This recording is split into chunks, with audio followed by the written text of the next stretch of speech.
أعوذ بالله من الشيطان الرجيم. Je cherche protection auprès d'Allah contre Satan le maudit. بسم الله الرحمن الرحيم.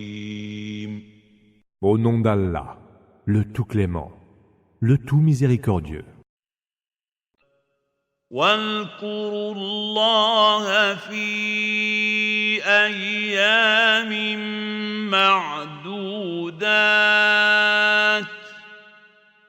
فمن تعجل في يومين فلا إثم عليه ومن تأخر فلا إثم عليه لمن اتقى واتقوا الله واعلموا أنكم إليه تحشرون. Invoquez Allah en des jours précis. Mais celui qui se hâte en 2 jours n'aura pas péché, et celui qui s'attarde n'aura pas non plus péché. Craignez Allah. Sachez que c'est vers lui que vous serez ramenés en foule. ومن الناس من يعجبك قوله في الحياة الدنيا ويشهد الله على ما في قلبه وهو ألد الخصام. Il est parmi les hommes celui dont te plaît le propos sur la vie en ce bas monde, qui prend Allah à témoin pour convaincre de ce qu'il a dans le cœur, alors qu'il est le plus farouche des adversaires. وَإِذَا تَوَلَّى سَعَىٰ فِي الْأَرْضِ لِيُفْسِدَ فِيهَا وَيُهْلِكَ الْحَرْثَ وَالنَّسْلَ وَاللَّهُ لَا يُحِبُّ الْفَسَادَ. Sitôt le dos tourné, il parcourt la terre pour y semer la corruption, ravager les récoltes et le bétail. Et Allah n'aime pas la corruption.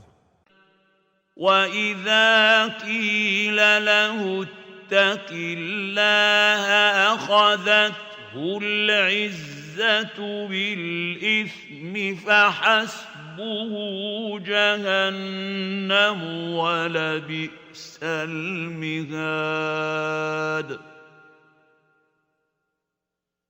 Quand il lui est dit « Crains Allah », le vertige de la fierté pécheresse le prend, la géhenne lui suffira et quelle terrible couche il aura. وَمِنَ النَّاسِ مَن يَشْرِي نَفْسَهُ ابْتِغَاءَ مَرْضَاتِ اللَّهِ وَاللَّهُ رَءُوفٌ بِالْعِبَادِ. Et il est parmi les hommes celui qui se voue complètement à obtenir la satisfaction d'Allah. Allah est tout compatissant envers ses serviteurs. يَا أَيُّهَا الَّذِينَ آمَنُوا ادْخُلُوا فِي السِّلْمِ كَافَّةً وَلَا تَتَّبِعُوا خُطُوَاتِ الشَّيْطَانِ إِنَّهُ لَكُمْ عَدُوٌّ مُّبِينٌ. Oh, vous qui avez cru, entrez tous en islam, n'emboîtez pas le pas à Satan, car il est pour vous un ennemi avéré. فَإِن زَلَلْتُم مِّن بَعْدِ مَا جَاءَتْكُمُ الْبَيِّنَاتُ فَاعْلَمُوا أَنَّ اللَّهَ عَزِيزٌ حَكِيمٌ. Mais si vous avez dévié après que vous sont venues les preuves évidentes. Sachez alors qu'Allah est tout-puissant et sage. هل ينظرون إلا أن يأتيهم الله في ظلل من الغمام والملائكة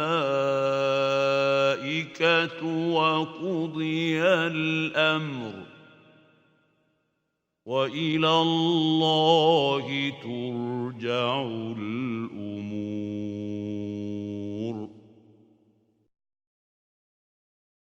Qu'attendent-ils, sinon qu'Allah leur vienne à l'ombre des nuages, et avec lui les anges. Leur sort en sera alors décrété, car c'est à Allah que toutes les choses sont certes ramenées. سل بني إسرائيل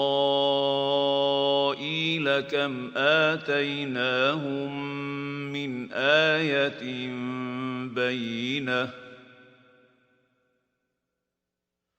ومن يبدل نعمة الله من بعد ما جاءته فإن الله شديد العقاب.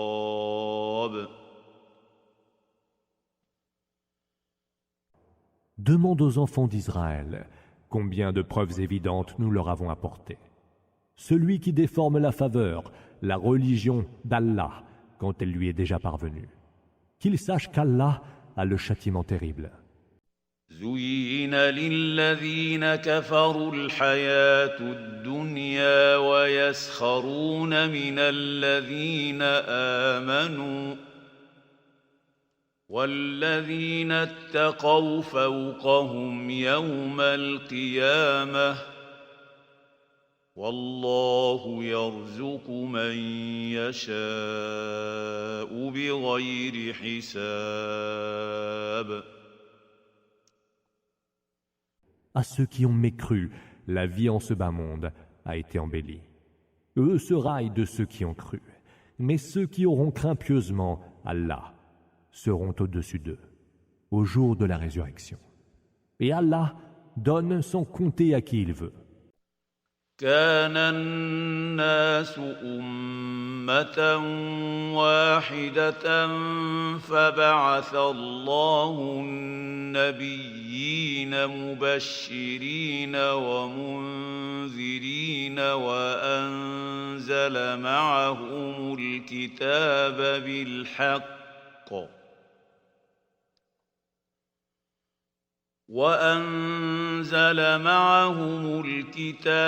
بالحق ليحكم بين الناس فيما اختلفوا فيه وما اختلف فيه إلا الذين أوتوه من بعد ما جاءتهم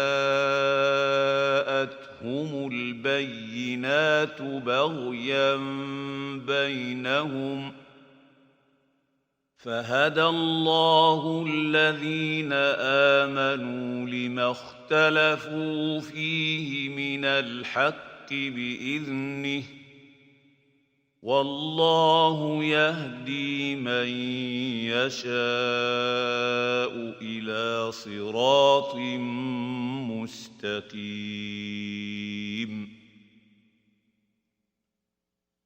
Les hommes, à l'origine, étaient une seule nation.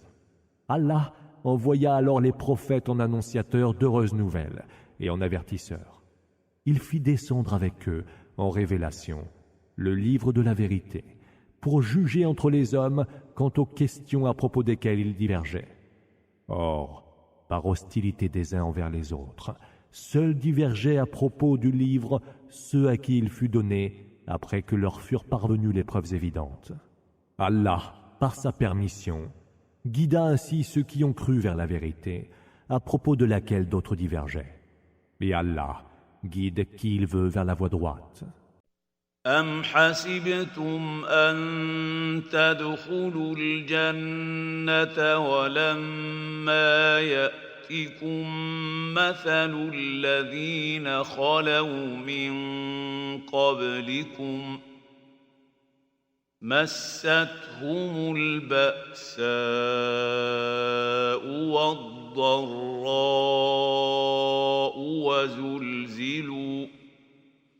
وزلزلوا حتى يقول الرسول والذين آمنوا معه متى نصر الله ألا إن نصر الله قريب. Or donc, pensez-vous pouvoir entrer au paradis quand vous n'avez encore rien connu de semblable à ceux qu'ont connu ceux qui vécurent avant vous? Ils furent si touchés par la misère et la maladie, si terriblement ébranlés que le messager et ceux qui croyaient avec lui demandèrent: quand viendra donc le secours d'Allah? Certes, le secours d'Allah est tout proche. يسألونك ماذا ينفقون قل ما أنفقتم من خير فللوالدين والأقربين واليتامى والمساكين وابن السبيل وما تفعلوا من خير فإن الله به عليم. Ils t'interrogent à propos de ce qu'ils doivent dépenser. Dis, ce que vous dépensez en bien sera au profit des deux parents, des proches, des orphelins, des pauvres et des voyageurs de grand chemin. Et tout ce que vous faites comme bien, Allah certainement le sait. كتب عليكم القتال وهو كره لكم وعسى أن تكرهوا شيئا وهو خير لكم وعسى أن تحبوا شيئا وهو شر لكم والله يعلم وأنتم لا تعلمون. Le combat vous a été prescrit, quoique vous le haïssiez. Or peut-être haïssez-vous une chose alors qu'elle est pour vous un bien, et peut-être aimez-vous une chose alors qu'elle est pour vous un mal. Puis c'est Allah qui sait, et c'est vous qui ne savez pas. يسألونك عن الشهر الحرام قتال فيه قل قتال فيه كبير وصد عن سبيل الله وكفر به والمسجد الحرام وإخراج أهله منه أكبر عند الله والفتنة أكبر من القتل ولا يزالون يقاتلونكم حتى يردوكم عن دينكم إن استطاعوا ومن يرتد منكم عن دينه فيمت وهو كافر فأولئك حبطت أعمالهم في الدنيا والآخرة وأولئك أصحاب النار هم فيها خالدون. Ils t'interrogent à propos du mois sacré et se demandent si le combat y est permis. Dis, le combat y est un péché majeur, mais plus grave encore que le meurtre est le péché d'entraver le passage vers le chemin d'Allah, de mécroire en lui, de profaner la mosquée sacrée et d'en expulser les habitants.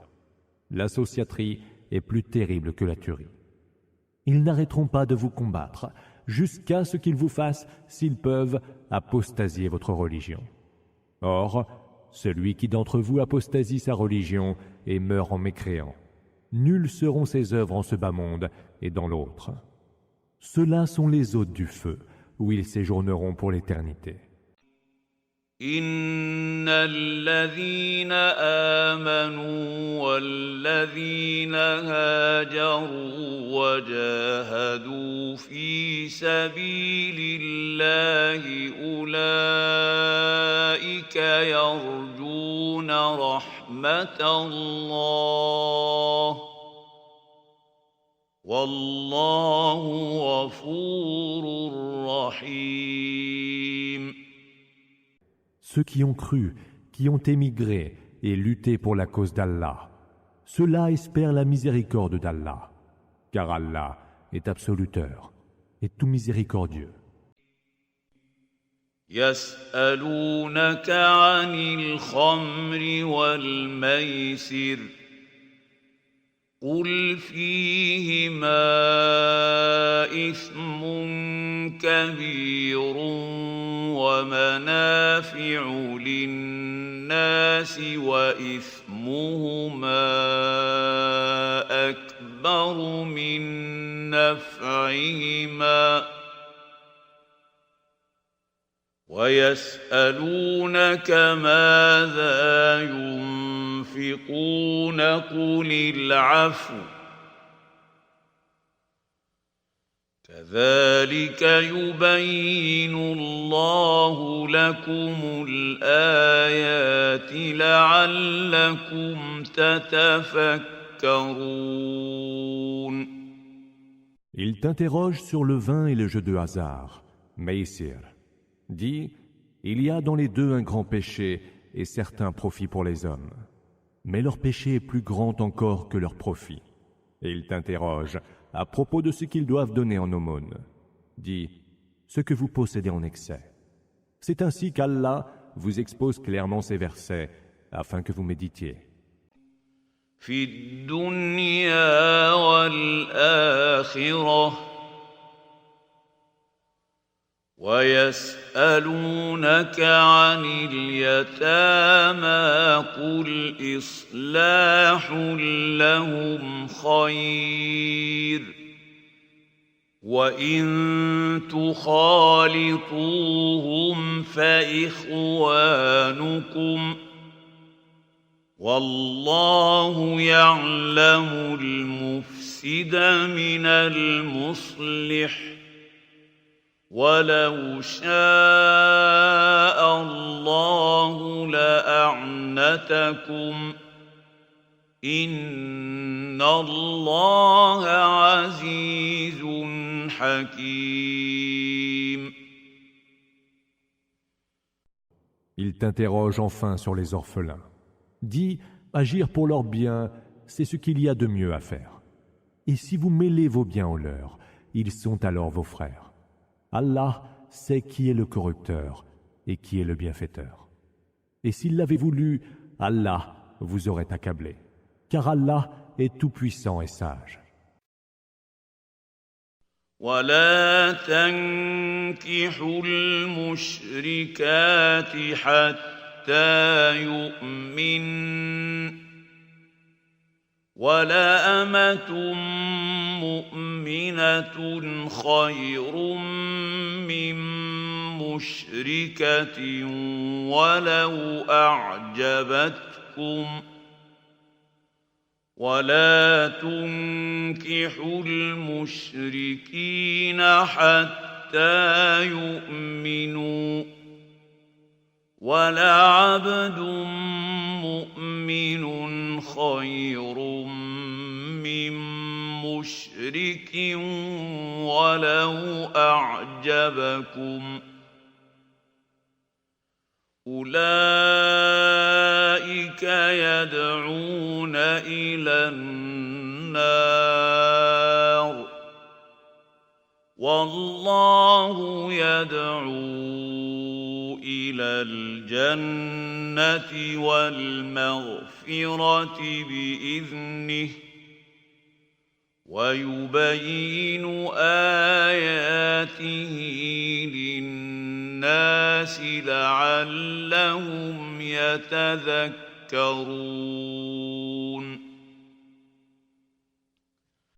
N'épousez pas les femmes associâtres avant qu'elles n'aient cru. Une esclave croyante vaut en effet mieux qu'une associâtre, même si celle-ci vous plaît. Ne donnez pas vos femmes en épouse aux associâtres avant qu'ils n'aient cru. Un esclave croyant vaut en effet mieux qu'un associâtre, même si celui-ci vous plaît. Cela appelle vers le feu, alors qu'Allah appelle par sa permission vers le paradis et le pardon. Et il expose clairement ces signes aux hommes afin qu'ils se rappellent. وَيَسْأَلُونَكَ عَنِ الْمَحِيضِ قُلْ هُوَ أَذًى فَاعْتَزِلُوا النِّسَاءَ فِي الْمَحِيضِ وَلَا تَقْرَبُوهُنَّ حَتَّىٰ يَطْهُرْنَ فَإِذَا تَطَهَّرْنَ فَأْتُوهُنَّ مِنْ حَيْثُ أَمَرَكُمُ اللَّهُ إِنَّ اللَّهَ يُحِبُّ التَّوَّابِينَ وَيُحِبُّ الْمُتَطَهِّرِينَ. Il t'interroge sur la menstruation des femmes. Dis, cela est nuisible à votre santé. Éloignez-vous donc des femmes pendant la crise menstruelle et ne les approchez que lorsqu'elles redeviendront pures. Alors, une fois qu'elles seront redevenues pures, reprenez vos rapports intimes avec elles, selon ce qu'Allah vous a ordonné. Allah aime les repentants et il aime ceux qui s'emploient à se purifier. نساؤكم حرث لكم فأتوا حرثكم أنى شئتم وقدموا لأنفسكم واتقوا الله واعلموا أنكم ملاقوه وبشر المؤمنين. Vos femmes sont pour vous un champ à labourer. Alors, abordez votre champ de labour où et quand vous voulez. Avancez les bonnes œuvres dans votre propre intérêt. Craignez Allah et sachez que vous allez le rencontrer. Et annonce l'heureuse nouvelle aux croyants. ولا تجعلوا الله عرضة لأيمانكم أن تبروا وتتقوا وتصلحوا بين الناس والله سميع عليم. Ne faites pas du nom d'Allah un prétexte à vos serments pour vous dispenser d'être bienfaisants, d'avoir la piété et de réconcilier les gens. Allah entend tout et il est omniscient. لا يؤاخذكم الله باللغو في أيمانكم ولكن يؤاخذكم بما كسبت قلوبكم والله غفور حليم. Allah ne vous reprochera pas les expressions abusives dans vos serments, mais vous reprochera ce que vos cœurs ont acquis. Allah est absoluteur et longanime. للذين يؤلون من نسائهم تربص 4 أشهر فإن فاءوا فإن الله غفور رحيم. Pour ceux qui font serment de ne plus approcher leurs femmes, un délai de 4 mois est fixé pour se rétracter. Et s'ils se rétractent, alors Allah est absoluteur et tout miséricordieux. وَإِنْ عَزَمُوا الطَّلَاقَ فَإِنَّ اللَّهَ سَمِيعٌ عَلِيمٌ. Et si au contraire, ils décident le divorce, alors Allah entend tout et il est omniscient. وَالْمُطَلَّقَاتُ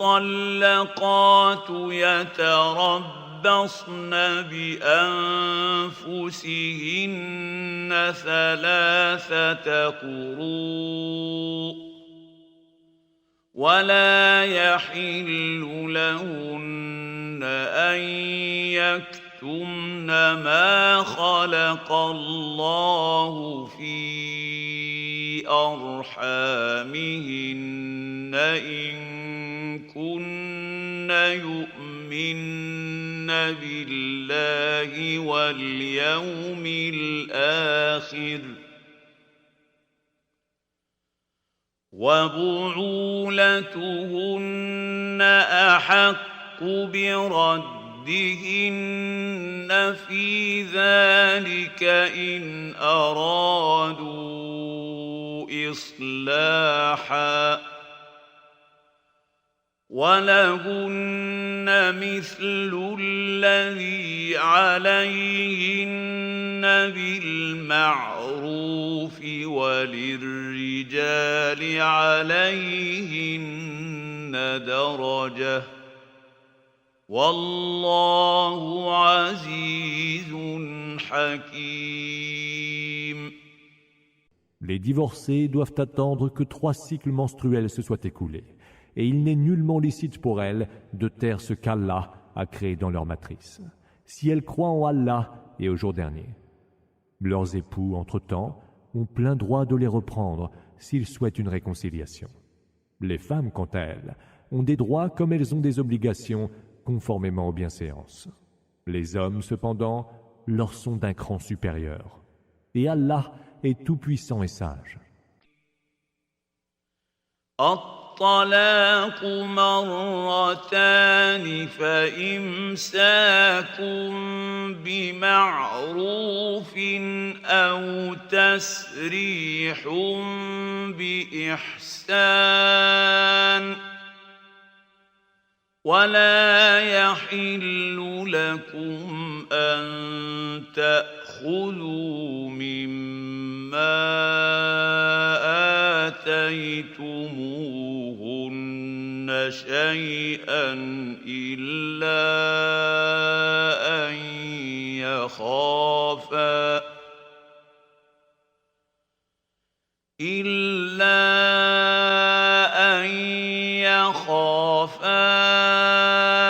ألا يقيما حدود الله فإن خفتم ألا يقيما حدود الله فلا جناح عليهما فيما افتدت به تلك حدود الله فلا تعتدوها ومن يتعد حدود الله فأولئك هم الظالمون. Le divorce est prononcé 2 fois, puis c'est soit le maintien avec les égards, soit la libération avec bonté. Il ne vous est pas permis de reprendre quoi que ce soit de ce que vous leur avez offert, comme dot et comme présent, sauf si les 2 conjoints craignent de ne pas observer les limites d'Allah. Alors, si vous craignez qu'ils n'observent point les limites d'Allah, il n'y aura pas péché si la femme rachète sa liberté par une partie de sa dot. Ce sont là les limites d'Allah. Alors, ne les enfreignez pas. Car ceux qui enfreignent les limites d'Allah, ceux-là sont les injustes. فإن طلقها فلا تحل له من بعد حتى تنكح زوجا غيره فإن طلقها فلا جناح عليهما أن يتراجعا إن ظنا أن يقيما حدود الله وتلك حدود الله يبينها لقوم يعلمون.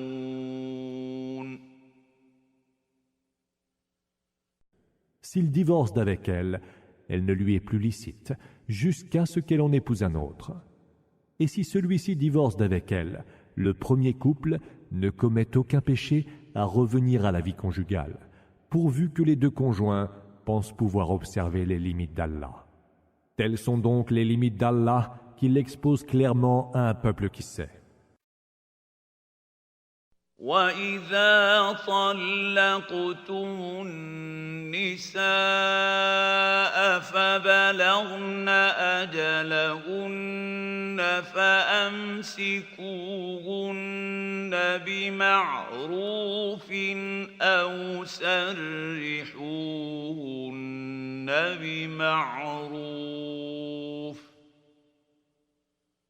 ولا تمسكوهن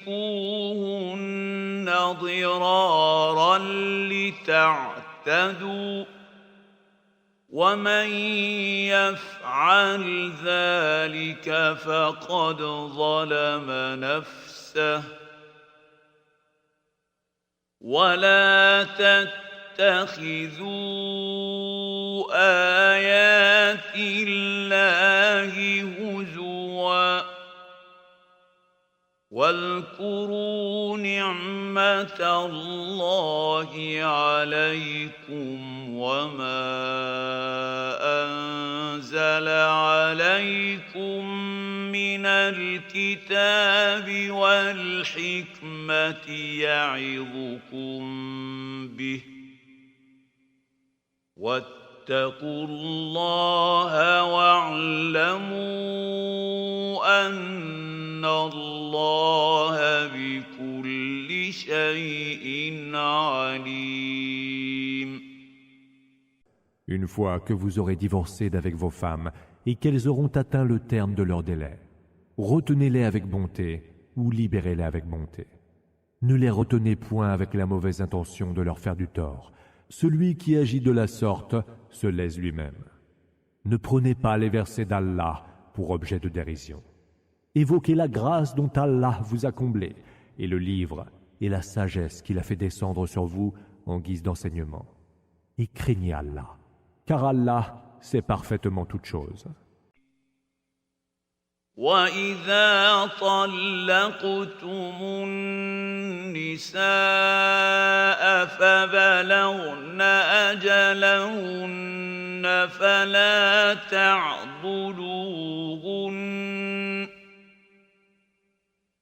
فلا تعضلوهن أن ينكحن أزواجهن إذا تراضوا بينهم بالمعروف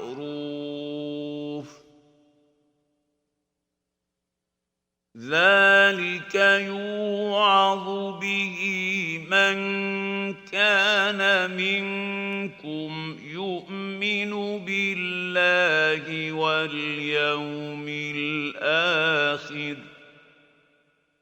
ذلكم أزكى لكم وأطهر والله يعلم وأنتم تعلمون.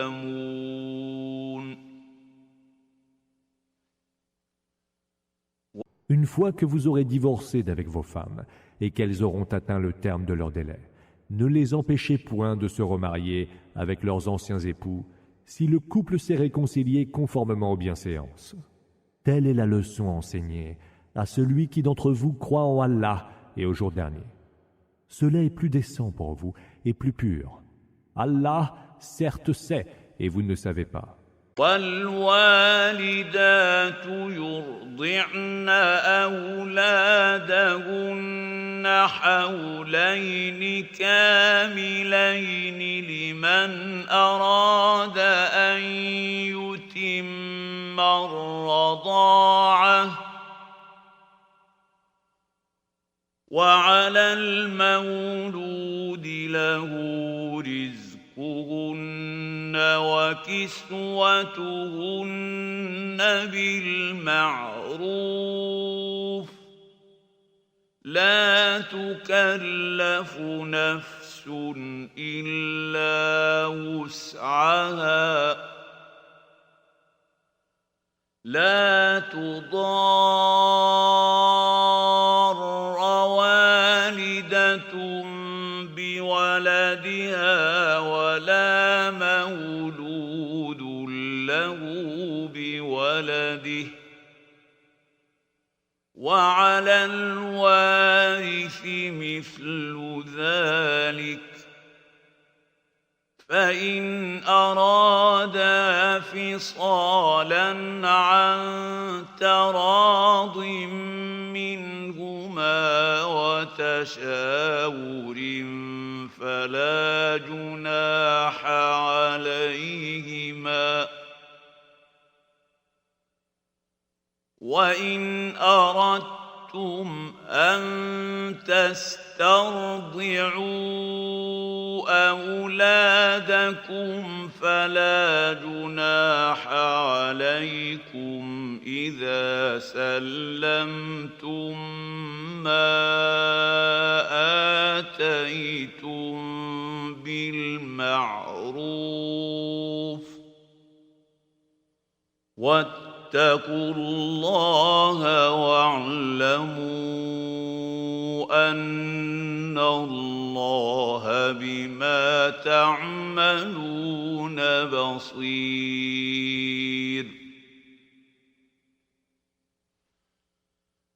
Les mères qui voudraient mener l'allaitement à son terme allaiteront leurs enfants 2 années entières.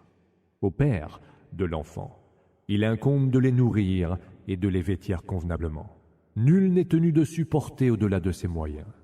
La mère n'a pas à se nuire à cause de son enfant, pas plus que le père à cause de son enfant. À l'héritier, il incombe la même chose. Si après concertation, les 2 conjoints décident le sevrage de leur enfant, il ne leur sera fait aucun grief.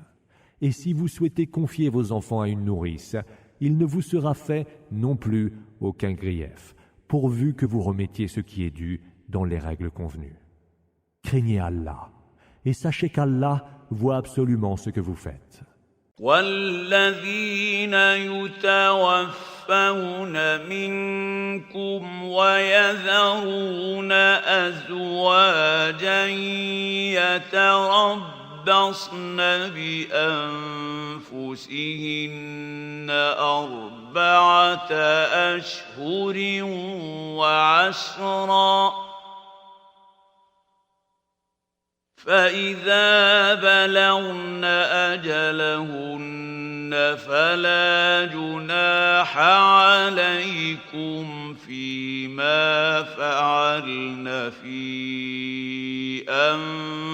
أنفسهن بالمعروف والله بما تعملون خبير. Lorsque ceux qui des vôtres décèdent et laissent des épouses, ces dernières doivent se donner un délai de 4 mois et 10 jours. Lorsqu'elles auront atteint le terme de leur délai, il ne vous sera pas reproché qu'elles disposent d'elles-mêmes conformément aux bienséances. Et Allah est, de ce que vous faites, parfaitement informé. ولا جناح عليكم فيما عرضتم به من خطبة النساء أو أكننتم في أنفسكم علم الله أنكم ستذكرونهن ولكن لا تواعدوهن سرا إلا أن تقولوا قولا معروفا ولا تعزموا عقدة النكاح حتى يبلغ الكتاب أجله واعلموا أن الله يعلم ما في أنفسكم فاحذروه واعلموا أن الله غفور حليم. Et il ne vous sera pas reproché de faire indirectement allusion au mariage devant les femmes, non plus si vous le projetez dans le secret du cœur. Allah sait que vous penserez à elles. Cependant, ne leur faites point de promesses secrètes, sauf à leur tenir des propos décents. Ne vous décidez pas à conclure le mariage avant que le délai prescrit ne soit arrivé à son terme. Et sachez qu'Allah sait ce qu'il y a au fond de vous-même. Prenez donc garde à lui et sachez qu'Allah est absoluteur et longanime. لا جناح عليكم إن طلقتم النساء ما لم تمسوهن أو تفرضوا لهن فريضة ومتعوهن على الموسع قدره وعلى المقتر قدره متاعا بالمعروف حقا على المحسنين. Vous n'aurez pas péché si vous divorcez d'avec des femmes que vous n'avez point touchées et auxquelles vous n'avez pas fixé de dot, farida. Faites-les bénéficier de quelques biens reconnus convenables, le nanti parmi vous selon ses moyens et le besogneux selon ses moyens. C'est là un devoir pour les bienfaiteurs.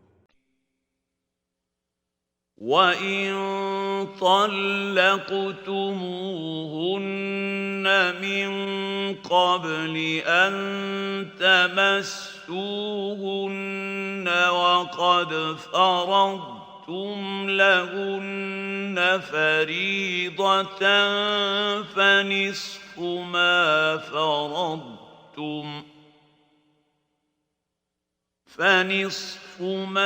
فَرَضْتُمْ إلا أن يعفون أو يعفو الذي بيده عقدة النكاح وأن تعفوا أقرب للتقوى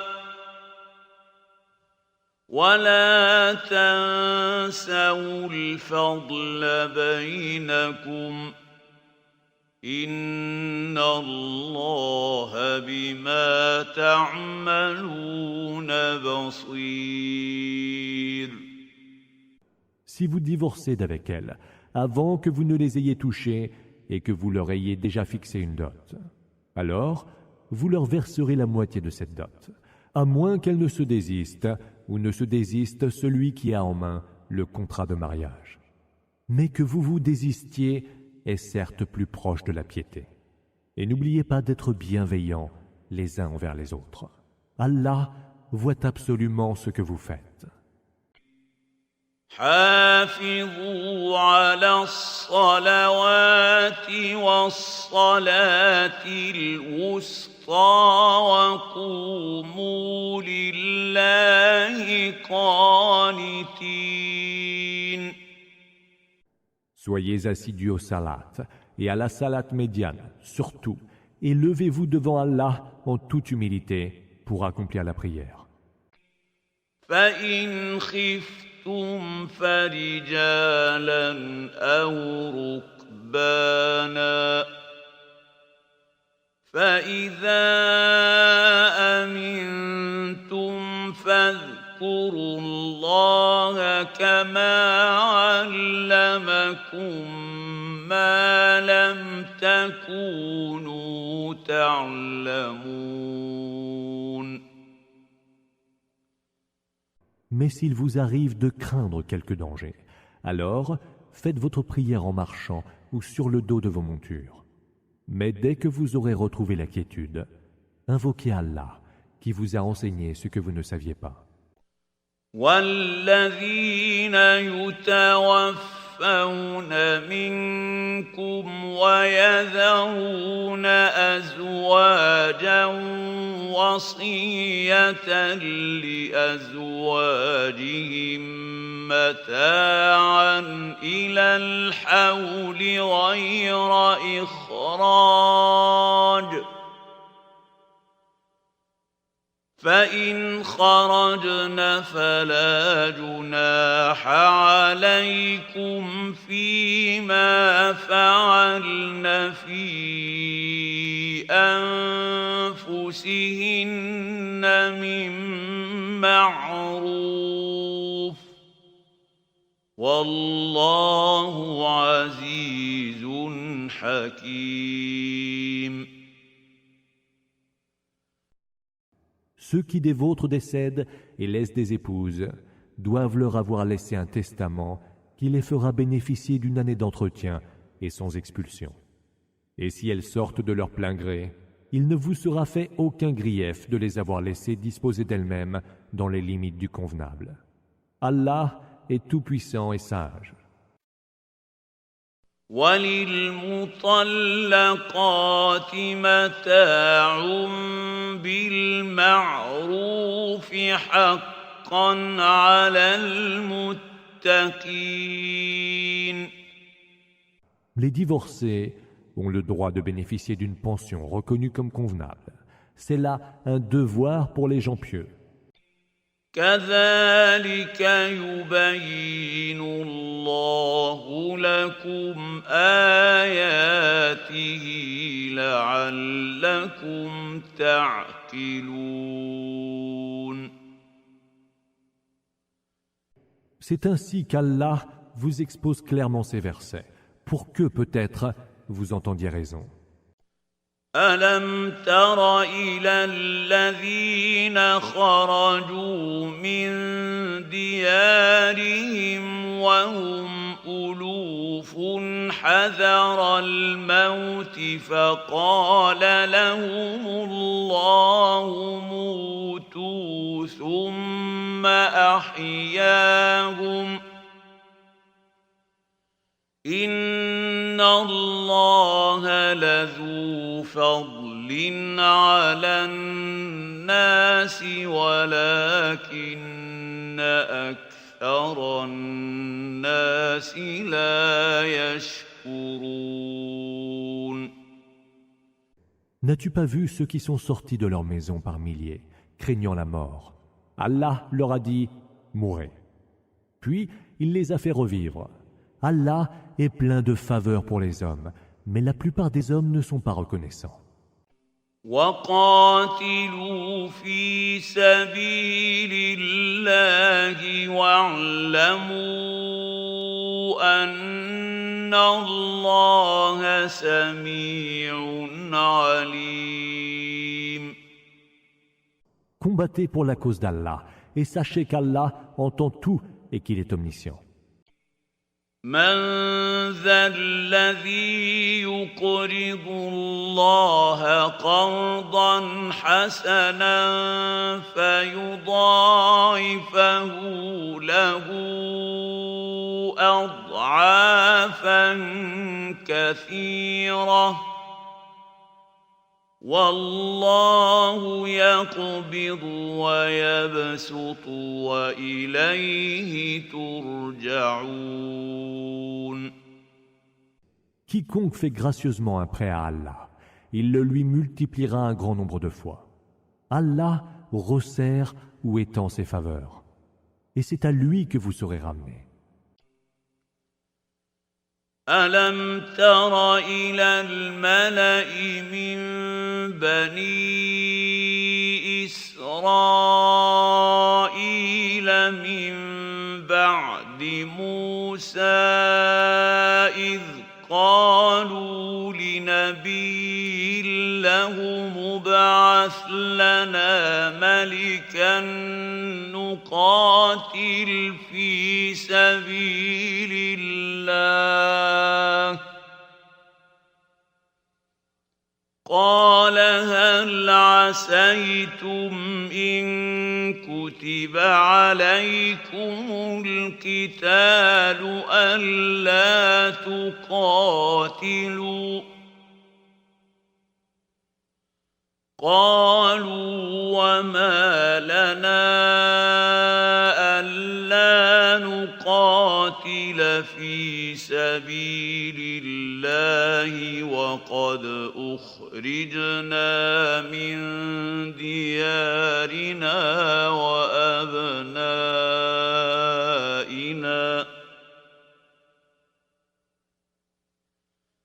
فلما كتب عليهم القتال تولوا إلا قليلا منهم والله عليم بالظالمين.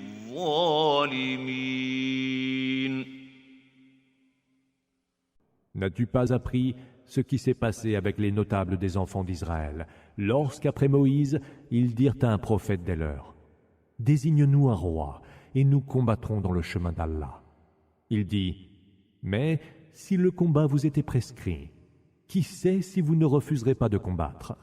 Ils dirent alors, « Mais pourquoi nous ne combattrions pas dans le chemin d'Allah, quand nous avons été chassés de nos maisons et privés de nos enfants ?» Puis, quand le combat leur fut prescrit, ils se rétractèrent, or un petit nombre parmi eux. Allah connaît parfaitement les injustes. وقال لهم نبيهم إن الله قد بعث لكم طالوت ملكا قالوا أنى يكون له الملك علينا ونحن أحق بالملك منه ولم يؤت سعة من المال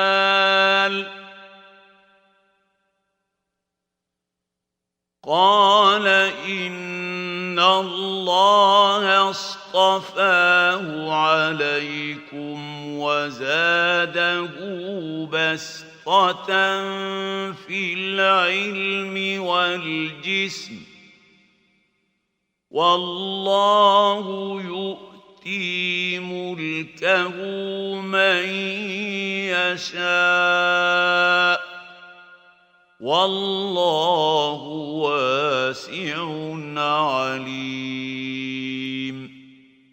Leur prophète leur dit alors, Allah vous a envoyé Talut comme roi. À quoi ils répondirent, comment peut-il régner sur nous alors que nous sommes plus en droit que lui d'avoir la royauté? De plus, il n'a même pas été doté du privilège de la fortune. Il dit, Allah l'a élu en roi sur vous. Il lui a donné un plus large savoir et de meilleures dispositions physiques. Et Allah, certes, accorde sa royauté à qui il veut. Allah est immense et il est omniscient. وقال لهم نبيهم إن آية ملكه أن يأتيكم التابوت فيه سكينة من ربكم وبقية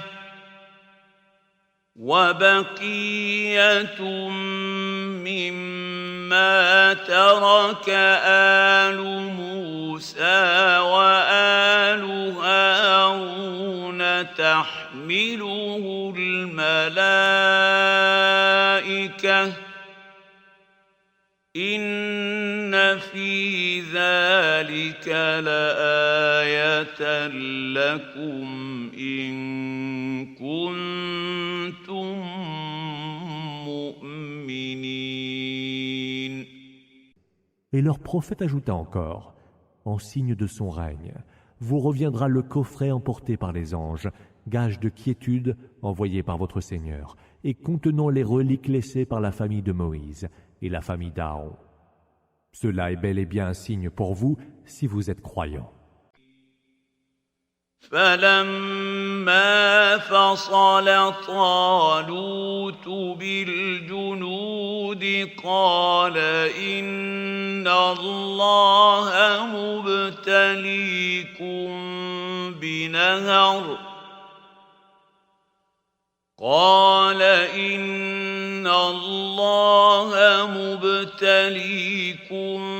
بنهر فمن شرب منه فليس مني ومن لم يطعمه فإنه مني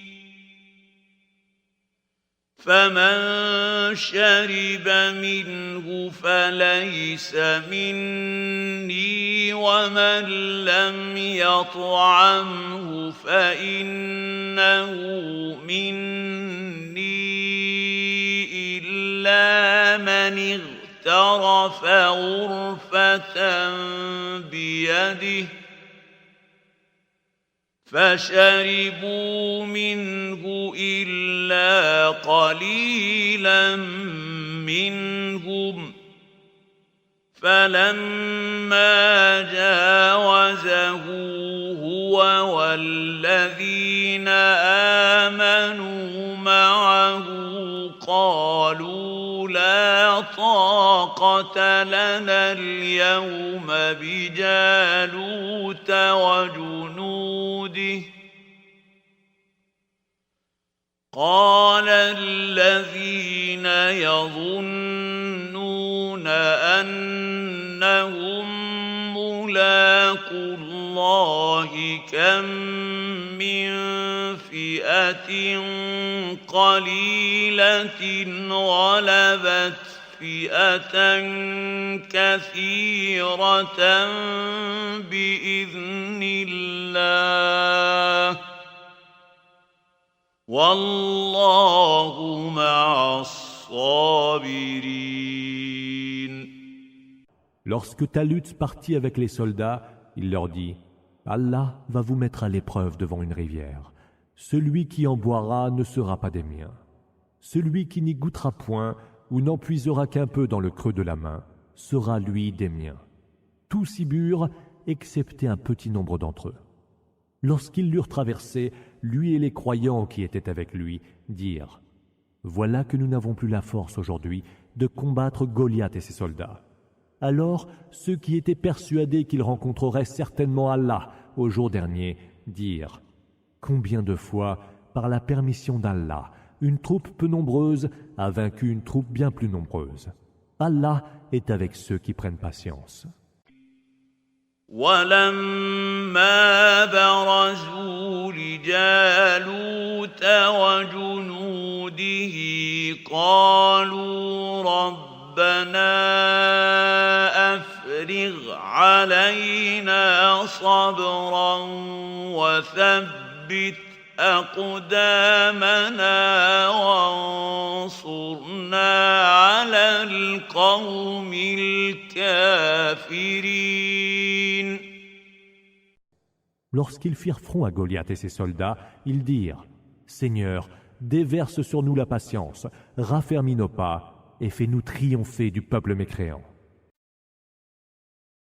فهزموهم بإذن الله وقتل داود جالوت وآتاه الله الملك والحكمة وعلمه مما يشاء ولولا دفع الله الناس بعضهم ببعض لفسدت الأرض ولكن الله ذو فضل على العالمين. Ils leur infligèrent une défaite par la permission d'Allah. Et David tua Goliath. Allah lui octroya et la royauté et la sagesse, et il lui enseigna de tout ce qu'il voulait. Si Allah ne dissuadait pas les hommes les uns par les autres, la terre serait totalement corrompue. Mais Allah est plein de faveurs pour tout l'univers. تلك آيات الله نتلوها عليك بالحق وإنك لمن المرسلين. Tels sont les versets d'Allah que nous te récitons en toute vérité. Et tu es certes du nombre des envoyés.